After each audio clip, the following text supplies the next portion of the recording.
Sobat Biodiversity, dimanapun berada, kembali kita sekali lagi mengulas tentang budidaya ikan nila ya, terutama menyangkut pertumbuhan bibit ikan nila sobat ya.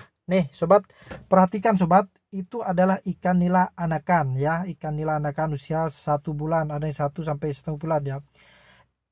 Pertumbuhan ikan nila ini akan terhambat sobat apabila amonia, kotoran ya sobat, bisa sobat perhatikan kolam itu keruh ya, kolam itu keruh. Saya kasih makan, memang daya nafsu makannya sudah tinggi, agak lumayan lah, tidak malas makan. Namun ikan nila ini sudah saya coba untuk beri pakan beberapa kali, pertumbuhannya lambat. Itu kenapa sobat? Itu karena amoniaknya tidak dikuras, amoniaknya, kotoran ikannya tidak dibuang. Nah, di dalam teorinya seperti ini sobat. Jadi ikan itu menghasilkan NH3 ya, amoniak, yaitu gas yang tidak berwarna, berbau tajam dan sangat larut dalam air ya. Dia itu bersifat racun. Jadi NH3 terdiri dari nitrogen dan hidrogen sobat. Nah, apa yang mempengaruhi nitrogen itu menjadi racun di dalam kolam ikan itu, yaitu ketika pH air tinggi sobat ya. Jadi pH air tinggi itu yaitu ketika dia bersifat basah, terutama terlalu banyak hujan seperti itu sobat ya. pH air kolam normal itu antara 7 sampai 8 sobat, jadi jangan lebih dari 9. Kemudian salinitas, jadi tingkat kadar garamnya ya. Jadi kadar garamnya yang tinggi malah tidak beracun. Makanya di sana sering kita ikan-ikan itu terkadang kita kasih kita kasih garam sobat ya. Ketika dia sudah malas makan, karena dia sebenarnya sudah malasnya itu karena ada racun lah seperti itu ya, sehingga kita kasih garam untuk menetralisir ya, seperti itu.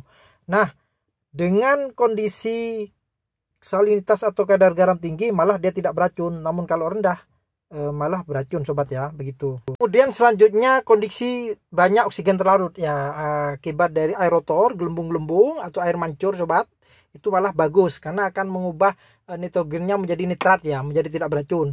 Yang kedua, akan berbahaya lagi ketika suhu naik ya. Suhu naik itu tambah panas maka tambah beracun sobat ya. Makanya di situ ikan-ikan juga tidak baik terlalu kondisi panas. Yang kedua, usia ikan yang semakin tua itu semakin kuat. Semakin kuat ini adalah semakin tahan terhadap nitrogen atau amonia yang banyak ya, seperti itu. Nah, dalam video ini sobat, dewasa ini dia tambah kebal, tambah tahan, maka pertumbuhannya terus dia tambah besar seperti itu. Berbeda dengan kondisi saat kecil seperti ini sobat, harus sering dikuras ya, harus dibuang amoniaknya ini biar pertumbuhannya dia cepat.